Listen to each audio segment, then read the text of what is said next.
現在很多人半年都沒有發工資了，是不是真的呀？更炸裂的是什麼？我聽說啊，有的學校已經小半年沒有發工資了。你想一下，咱們的老師每天工作壓力、工作強度這麼大，他們半年沒有拿到工資，再加上他們遇到有一些学生啊，在学校不服从管理，不好好听課，这個作業不好好完成，他們哪來的這個好脾氣、好耐心去工作？老師又降薪了，只發基本工資了。最近很多老師來找我聊天，說當老師太壓抑了，甚至活不下去了。我們總是人前風光，被人說是人類靈魂的工程師，其實人後憋屈，我們自己都知道，自己就是跪着要飯的。當年也一直在想，這個編制真的能夠護我一輩子周全嗎？我捧着這個鐵飯碗，心裡其實慌的一批。一方面，我觉得我明明這麼努力，但是收入我怎麼一年比一年低？返房貸之後啥也不剩了。另外一方面，我覺得我学到了什麼呢？每天就是在打杂。公開課、評比、寫材料，像個高速旋轉陀螺，但是在原地打轉。在中國經濟下行的大環境之下，多地財政收入不斷減少，各行業普遍出現降薪與裁員現象。一些省份甚至發生了教師、醫生、公務員薪資被拖延發放，甚至以折扣的形式支付的情況。我是真沒有想到，深圳的老師竟然也撐不住了。原以為在深圳，老師端的是鐵飯碗，收入穩，福利好。可誰能料到，一場悄無聲息的風暴正席捲而來。現在深圳好多單位呢都在降薪，而且手段還挺隱蔽，不是直接降低基本工資，而是悄悄地取消了各種補助。這麼一來呢，老師們的總收入大幅度的縮水。家3個985碩士都降薪了，先是我老公6月降了一次，11月初又降了一次，接着我弟弟11月底也降了，然後我弟媳行業領先的外資企業前2天也降了。今年這經濟真夠差的，要知道我弟媳前2年休完產假回去上班時，工資還漲了30%呢。今年到底有多少家企業降薪了？我沒有去統計，我只知道我們家4個上班的3個都被降薪了，概率達到了75%，平均降幅達到了20%。博主說，他就是做 HR 工作的，他們單位今年雖然還沒有降薪，但能招的崗位只剩下一線的操作工與技工了，核心崗位一個都不招，內部員工更是忙得不得了，恨不得一個人當2個人用。我們公司裁員了，我們部門走了3個同事，人事部門也找我談話了，說我可以繼續幹，但是得降薪，每個月的基本工資縮減20%。我考慮了很久，最終接受了降薪。我今年30歲了，滬漂了7年，還是第一次經歷降薪。人事說公司現在沒有新的項目承接，養活不了整個團隊。這幾年大環境並不樂觀，我們這個行業也不穩定，找工作也很難拼得過現在的年輕人。即使離開現在這個公司，我也需要重新開始。博主說，今天上班時被裁同事已經把工位上東西都搬走了，望着空空蕩蕩的辦公室，少了往日的歡聲笑語，他心裡難免有些失落，也只能是無奈地接受現實。同時呢，他也暗自慶幸自己還能夠留下來，不必重新找工作。但没想到我老公又被降薪了，跟之前的工資相比，直接降了30%。短短不到1年的時間，經歷2次降薪、1次裁員，不知道是他的運氣不好，還是大環境真的越來越差。今年5月份之前，老公還是在上一家工廠開半掛，從被迫降薪到變相裁員，短短不到1個月的時間。被降薪後，在家待了整整1個月。6月份好不容易找了現在這份工作，我們原本計劃1年之內把車貸還清，再攢5萬提前還房貸。結果不到半年時間，降薪再一次席捲而來，這次工資直接降了快3000，收入減少了，但生活還得繼續。博主說，他們一家4口住在安徽蚌埠，她與老公2個人工資加起來也就是1萬出頭，每個月光房貸和車貸就8000多塊，再加上2個孩子的開銷，一想到這些，她常常是焦慮到睡不着覺。她說，老公今年才35歲，按理說正是幹勁十足的年紀，可是她白髮越來越多。她知道老公肩上的壓力，所以總是安慰他說，沒關係，反正還有他呢。成年人的世界從來沒有容易2個字，他們能做的就是咬牙堅持，勇敢的面对。這個月工資還沒有發，晚上我們領導在群裡面說，這個月的工資可能要拖到下個月發。你們現在不僅降薪，還要拖延發工資。我有個同事現在在三亞旅遊，他說不會等他回來公司都沒了吧？太可怕了。現在就業環境真的很難，身邊那些能畢業就找到工作的，真真的是家裡有關系，沒有關係的基本上就是很難有一份體面又穩定的工作。現在國企降薪的消息大家應該都知道了吧？我有個朋友啊，在呼和浩特某單位上班啊，工作10多年了，去年還沒什麼事兒，年底好像發了有10多萬的獎金，你猜怎麼着？今年啊，单位通知說去年多發了，讓全部給退回去，這誰會樂意呢？結果呢，单位說你不退是吧？那沒關係，我從你今年的工資裡面扣，這不就是变相的降薪嗎？這位博主說，他們公司換了老板，他现在工資是每月8000塊。新老闆認為公司用人費用成本太高了，一直想要降工資。因為本來這也是元旦，剛好是2026年新一年去核算人工成本的時候，他就約談我們去進行降薪。我是屬於公司裡邊的一個賬戶優化做信息流廣告的，當時他約談我的時候，我不知道是要降薪，我也就沒有錄音，啥都沒有準備。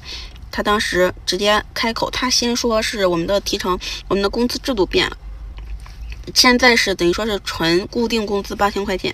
他先给我講了一下，說明年的工資可能會降到5到7千，再加上其他的提成制度。我一聽我就覺得我是不認可，我是不接受的。博主說，他之所以在這家公司待了2年多，主要有3個原因：雙休、大公司穩定以及不用加班。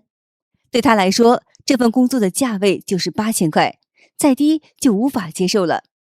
不過新老闆讓他回去再考慮考慮。元旦這3天，他一直處於焦慮當中，生活壓力擺在那兒，要養孩子，還有房貸車貸，他根本不想再折騰重新找工作。有網友留言說，環境不好的情況之下，公司是想留你才約你談降薪，不然公司完全可以直接把你裁掉，你才入職2年，又不會賠多少錢，彼此理解才是公司和員工能繼續共存的最好的方式。我替沈陽老師發個聲啊！現在沈陽老師的工資和公積金繳存期數怎麼這麼低呢？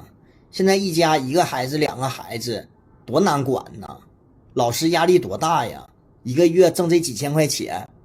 你看看其他事業編公務員，看看人家的公積金繳存期數，人家1個月公積金到賬都比老師1個月工資都高了，真不公平，就應該老師涨工資。躲不過的就迎上去，該來的總會來，該走的留也留不住。今天中午2點鐘開始開會，一直開到下午的4點多。會議呢經歷了2個多小時吧。整個會議由開始的喧囂到中途的左鍵低聲，最後安靜的有些不安。相信大家的心情都是一樣的沉重，因為是對未來的不確定性吧。在會議過程當中，校長宣讀了已經開始的教師轉崗的政策。經過校級領導的研究，我們學校應該有28位同事將面臨轉崗，當然我可能也是其中的一位。博主感嘆道，人到中年，猝不及防地遇上時代巨變，一切仿佛都要重新洗牌，許多事情不得不從頭再來。如果不再教書了，我還能去做什麼呢？家庭的風終究還是吹到了學校。現在的老師，尤其是非名校基層中小学的老師，面臨着薪級下降、绩效停发，甚至工資拖欠，有些還不起車貸跟房貸，拆東牆補西牆的維持家庭開支。說到這裡，也是有些難受。人民教師在我心中一直都是神聖的職業光環。前段時間和親戚聊天得知，他的工資去年下降了，年終的績效也減少了一半。他說他都不敢亂消費了，之前都是月光族，每個月一發工資就去結算上個月在服裝店的消費，還各種花唄、借呗、微利貸。博主說，很多人以為老師的工資穩定，又有寒暑假，生活應該是挺不錯的。但現實就是這幾年各地財政壓力越來越大，不少地方甚至是負債，基層學校薪資待遇也是隨之下滑，再加上出生率的連年下降，未來趨勢更是難以預料。要發年終獎了，對於高校老師，我們稱為科研績效。那普通一本大學老師25年個人收入大概多少錢呢？這一周學院陸續統計了個人的教學和科研工作量，準備給大家算下年底績效的錢數。我是15年博士畢業開始工作，今年入職大學工作正好是第10個年頭。那工資是3部分組成，因為是省屬高校，第一部分是省里根據職稱和教齡等進行工資發放。我目前是副教授博導，每個月呢是5900。博主說，第二部分由學校統一發放，金額是根據上一年的教學工作量來核定的。他去年每個月大概可以拿到2200。那第三部分呢，就是科研的績效，也就是大家常說的年終獎。他今年拿到數額在8.5萬左右，把這三部分加起來，一年大約是18.2萬。這在高校裡算是中等的水平。不同高校、不同崗位之間的收入差距非常的大，可以說是天差地別的。在中國大陸，小學和初中屬於義務教育階段，按理說呢，由政府來承擔主要的經費。然而，由於財政撥款有限，學校沒有自主的經費，只好打家長的主意。廣東清遠一所學校應向學生收取午休費，結果消息一出，引發了社會強烈的不滿。網友喬木在社交平台上發布視頻表示，曬出學生家長提供的下學期繳費通知單，其中一項費用為午托。通知上列明，如果趴在教室桌上休息，每名學生收費250塊；如果要床位，則收費600塊。其實，上述學校向學生收取午休費用並非是個例。在去年的11月份，河南洛陽澶河區的金河灣小學被爆出每名學生一學期收取115元的午休費。學校說，這錢是午托服務費。而網友們紛紛表示，孩子在本屬於自己的教室裡休息，課桌椅都是公家的，老師看孩子難道不是本職的工作一部分？這錢收的名不正言不順。在部分地區，學校甚至要求家長自行出資購買或安裝教室的空調、取暖設備，以班級為單位分攤費用。面對家長的質疑，當地教育部門往往是以經費緊張、條件有限等理由回應。曾經被視為鐵飯碗的教師職業，如今正面臨着前所未有的深度洗牌。這可不是危言聳聽，各地已經陸續出台了相關的政策。北京豐台局去年8月出台了教師退出機制的細則，對在崗的教師實行考核淘汰制，如果積累3次考核不合格，直接解聘。福建廈門已經明確地表示，今後新招聘的教師崗位將全面取消編制。那麼除此之外呢，浙江寧波、湖南長沙等10多個城市也陸續加入了教師退出機制的試點。上海大學人口研究團隊給出的數據相當驚人，他們預測未來10年，全國教師崗位將減少約533萬。要知道，目前全國教師編制也就是1000多萬，減少500多萬意味着什麼？意味着將近一半的教師可能面臨着崗位調整。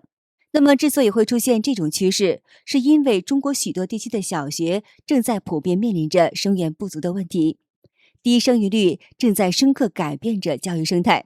比如像浦東某小学，去年秋季1年級只招到22名學生，卻配備了22名全職的教師，師生比竟達到了1:1。